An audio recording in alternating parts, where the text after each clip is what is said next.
Queridos hermanos, iniciamos la lección divina de este día lunes 10 de octubre, lunes de la semana 28 del tiempo ordinario. Por la señal de la Santa Cruz de nuestros enemigos, líbranos, Señor Dios nuestro, en el nombre del Padre, y del Hijo, y del Espíritu Santo. Amén. Señor mío, Dios mío, creo firmemente que estás aquí, que me ves, que me oyes.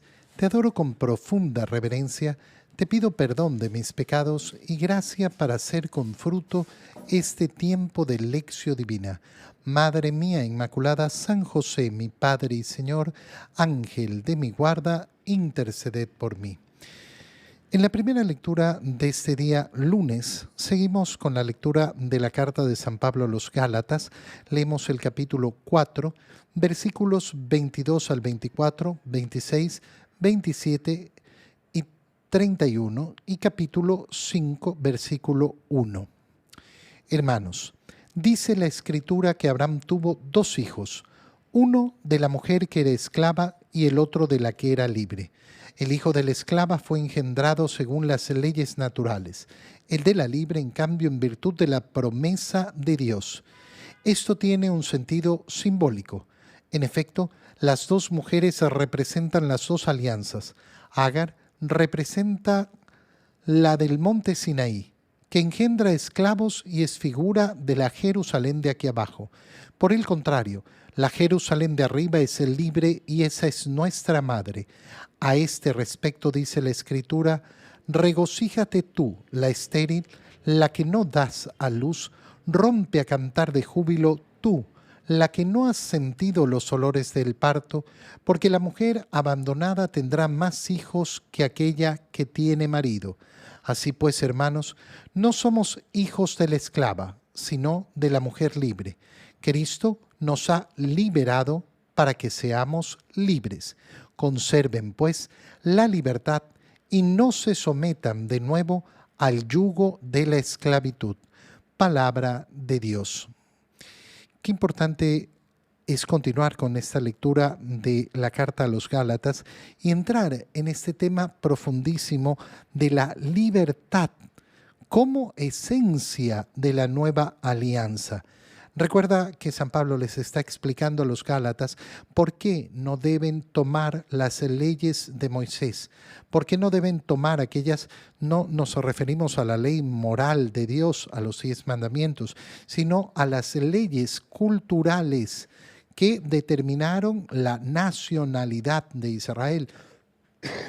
Perdón, el modo de realizar su cultura muy unida con su religión, pero que seguían siendo cosas culturales pertenecientes a la antigua alianza. Dice la Escritura que Abraham tuvo dos hijos, uno de la mujer que era esclava y otro de la mujer libre. Y San Pablo nos dice, esto es un símbolo de la antigua alianza y de la nueva alianza, que hay que tener siempre tan claro. Es decir, la antigua alianza no ofrece la libertad, porque la antigua alianza no ofrece la salvación, prepara para la salvación, prepara para la llegada del Salvador, pero no puede ofrecer la libertad, no puede ofrecer la salvación, porque lógicamente no va a llegar Jesucristo, sino en la nueva alianza, que es el cumplimiento de todas las promesas de la antigua alianza. Tiene un sentido simbólico, estas dos mujeres, estos dos hijos, uno nacido de la esclava, otro nacido de la mujer libre. Las dos mujeres representan las dos alianzas. Agar representa la alianza del monte Sinaí que engendra esclavos y es figura de la Jerusalén de aquí abajo. Es decir, esa antigua alianza producía, sí, la capacidad de prepararse para la salvación, pero no producía la salvación, porque no llegaba todavía esa salvación. En cambio, Sara, la mujer de Abraham, que le dio el hijo, lo ha engendrado desde arriba para que sea libre. Y esa es nuestra madre. Al respecto dice la Escritura: regocíjate tú la estéril, la que no has dado a luz. ¿Por qué? Porque la mujer abandonada tendrá más hijos que aquella que tiene marido. Así lo representa San Pablo diciendo, miren, claro, una es la alianza terrena que ha preparado al pueblo, que lo ha separado del resto de los pueblos, que le ha quitado la idolatría y que lógicamente eso ha permitido crear las condiciones para que llegara el Mesías. Pero por sí sola esa alianza no basta. Al ser engendrado de la esclava, se ha producido un nacimiento natural, es decir, Abraham estuvo con esa mujer y tuvo un hijo. Pero en el caso de su esposa, de Sara, ha habido una intervención divina para el cumplimiento de la promesa. ¿Por qué? Porque no ha sido simplemente la carne. Ha habido una intervención de Dios. Y entonces, claro, lo que se muestra en esto es cómo en la intervención de Dios se da una acción verdaderamente salvífica. ¿Por qué? Porque la salvación no puede venir de la carne, porque la salvación no puede venir de nuestras propias fuerzas, porque la salvación no puede venir de nuestra propia naturaleza.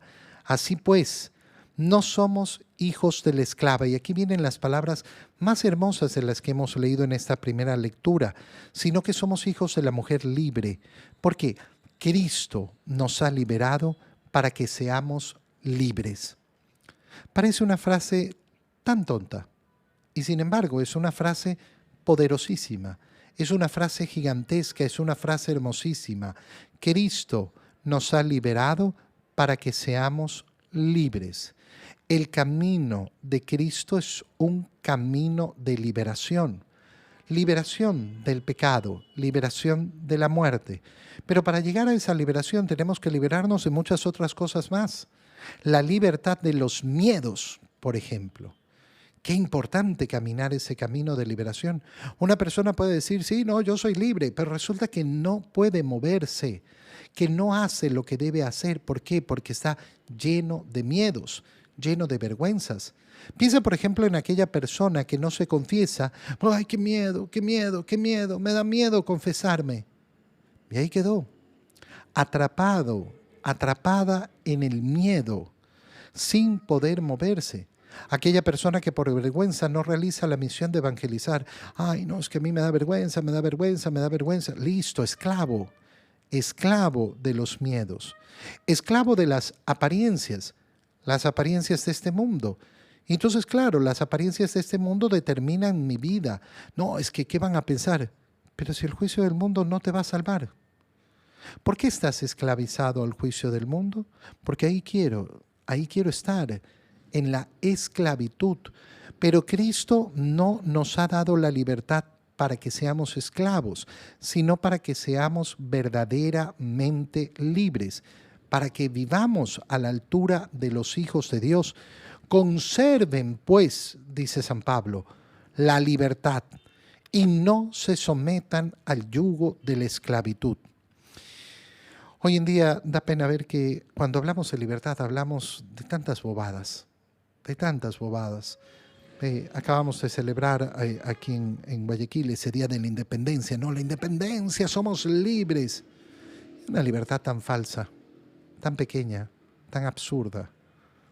Y creemos que ese es el discurso de la libertad que nos quieren vender respecto a ciertas ideologías que son tan fuertes en nuestra sociedad. Ay, no, hay que ser libre, libre para divorciarse, libre para abortar, libre para pecar. No, el pecado no es libertad. El pecado es siempre esclavitud. Se puede disfrazar de libertad, pero la verdadera libertad es aquella que sirve para hacer el bien. Aquello que utilizamos para hacer el mal no se llama libertad, se llama esclavitud. En el Evangelio, continuando con la lectura del Evangelio de San Lucas, leemos el capítulo 11, versículos 29 al 32. En aquel tiempo, la multitud se apiñaba alrededor de Jesús y éste comenzó a decirles: la gente de este tiempo es una gente perversa. Pide una señal, pero no se le dará más señal que la de Jonás. Pues así como Jonás fue una señal para los habitantes de Nínive, lo mismo será el Hijo del Hombre para la gente de este tiempo. Cuando sean juzgados los hombres de este tiempo, la reina del sur se levantará el día del juicio para condenarlos, porque ella vino desde los últimos rincones de la tierra para escuchar la sabiduría de Salomón, y aquí hay uno que es más que Salomón.